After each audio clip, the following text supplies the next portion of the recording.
So my research process, I've already talked a little bit about you know, the kinds of sources. Probably one of the most exciting events that happened to me was fairly early on in the research. I had a phone call one day from the school, and this woman said to me, we have 12 banker's boxes from Betty Oliphant, and we really don't have room. We could put them in storage, but would you be interested in them? Well, I mean, and this is like, you know, the most magnificent gift a researcher can have. So I said, of course I'm interested. So I managed to get down to the school with an SUV and piled all these boxes into the back and took them off home. And almost immediately kind of plunked them down in my living room and started rifling through. And these materials from Betty Oliphant had materials from her early days teaching and her experiences with the Canadian Dance Teachers Association. It had information around the very early summer schools. It had information around the first years of the school. Some of the information I should not have had about people's salaries, about people's results on their Cicchetti exams, you know, things like that. But nevertheless, I still have actually a lot of this material, but I will make sure it comes back to the school and will be kept in safe quarters. But it added so much depth and richness to what I was able to talk about in those early years of the school, because there really had not been a history of the school written. And our Canadian dance history is extremely rich, but there's a lot of gaps still. So for anybody who's interested in becoming a dance researcher, there's lots of spaces out there for you. And I openly invite any of you to follow that path if you have an interest. I also can, in addition to those boxes from Betty Oliphant, the National Ballet of Canada has an archives. I was able to go there for some minutes of Board of Directors meetings, particularly from the mid-50s and the late 50s. I went up to Ottawa to the National Archives. Celia Franca had left a lot of her materials there. Dance Collection Dance I went to for some of their materials, primarily around the Canadian Dance Teachers Association. Newspapers, I'm a newspaper junkie when it comes to historical research. You can now, thank heavens, they've been digitized, most of them. So if you go on and you just put in some keywords, so if you put in Betty Oliphant, for example, you would get articles and even her advertisements when she had her own dance studios. So I'd be able to find out where she was teaching, what she was teaching. You got information about various performances that the school was putting on. So newspapers can be a very rich source of information as well. And of course, I also interviewed people. So in addition to interviewing Mavis several times and Bob Sermon several times, I did interview Betty Oliphant before she died. I interviewed Celia Franca. I interviewed former students and staff, and also current staff at the school. And all of those stories added richness to different aspects of the book and how people perceive the school and experience the school at different times. So with anything that you're trying to either write or think about, when you have all this material, one of the most challenging, I think, aspects is what kind of organizational structure are you going to use? Because you have to have a way in which people can work through the material, and as a writer, a way in which I could work through the material. I knew that I did not want to write sort of this chronological march through time. You know, that first it's September, then it's December, and then it's the next year. It can work to a point, but it can also be, I think, not only dry, but limiting. Because as I said earlier, there are so many interweaving tales that you can't possibly really account for them all if you take it, you know, like a step-by-step march forward. So what I decided on this sort of moment came to me one day that for me, there were 3 periods in the school's history.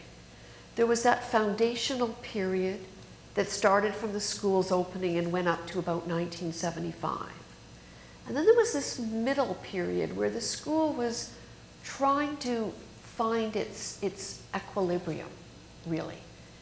And I thought, well, that's the middle period from 75 till about 1989. Then 1989 till 2009 was really the period where Mavis is very much the artistic director working with Bob Sermon, and there's lots of new activities and new initiatives. So I'm going, there's foundation, finding your balance, and then there was this project Grand Jeté, which is Allegro. And I thought, it's a ballet class.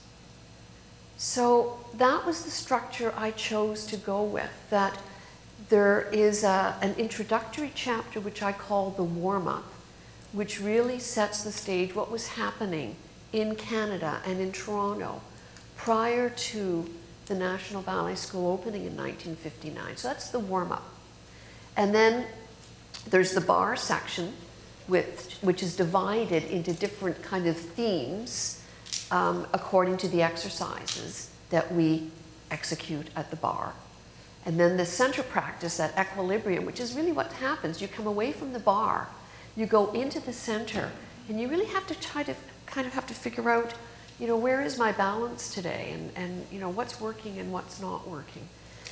And then, of course, Allegro is where you are traveling through space and have that energy of moving forward.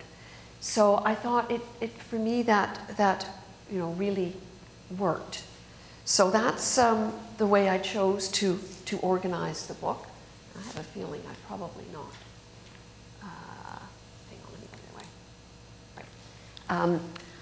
That's how I chose then to organize all the materials as I was working through it. So I hope it makes sense to the readers.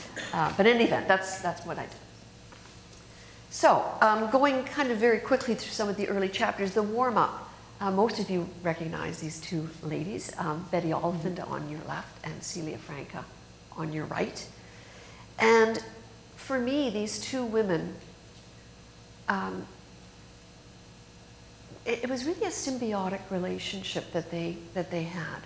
And what I say very clearly in the book is, without the other, neither one would have achieved the success that they achieved in their careers here in Canada. Betty Oliphant had arrived in Canada just after World War II. She was a war bride. She was working, she owned a studio and taught in Toronto at various locations, like many other dance teachers do. Celia Franca arrived a little later in 1951. Very much given the mandate of founding a company, a professional company here in Toronto. She realized that there had to be a steady production of young dancers coming into a company, that there had to be a certain standard of training in order for a company to grow, to thrive, and to be successful. And she, very soon after her arrival, had met Betty Oliphant.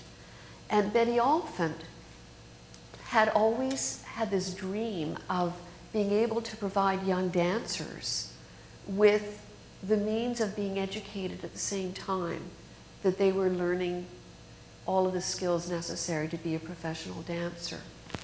So Celia Franca recognized that Betty could produce the dancers that she needed, and Betty Oliphant recognized that Celia Franca offered a place where these dancers could go once they were trained. And that also, to be frank, Celia Franca had a board of directors. She had a group of people who were able to back the founding, the establishment of a school. And Betty Oliphant didn't have that. So each one of them made a crucial contribution. And together, they really did, I think, make magic. So these first steps, what I call in the book plie, that first chapter of the bar work, really does talk about all the activities that had to happen in order for the school to open on September 28, 1959. So while Celia Franca was working with her board at the National Ballet of Canada and with the National Ballet Guild, Betty Oliphant and she together had been working on summer schools throughout the 1950s. Betty Oliphant had a studio. There were several students at her studio who became those first students at the National Ballet School, and Vanessa Harwood was one of those, but there were many others. And they knew what they wanted. But, you know, creating a school is not an easy task. And there were some wonderful accounts in the minutes and in the reports later on that Betty Oliphant and Celia Franca gave to the boards of directors of the Guild and also to the public. And in early September 1959, basically, they had a location and they had the ballet teachers, but 3 weeks prior to the opening of the school, not a single academic teacher had been hired. In the meantime, you know, Betty Oliphant and Celia Franca are assuring the parents everything is fine. You know, we're going to have this school and it's going to be wonderful. But in the background, you know, they were scrambling and they were behind the schedule that they had initially set out. But it did all work out.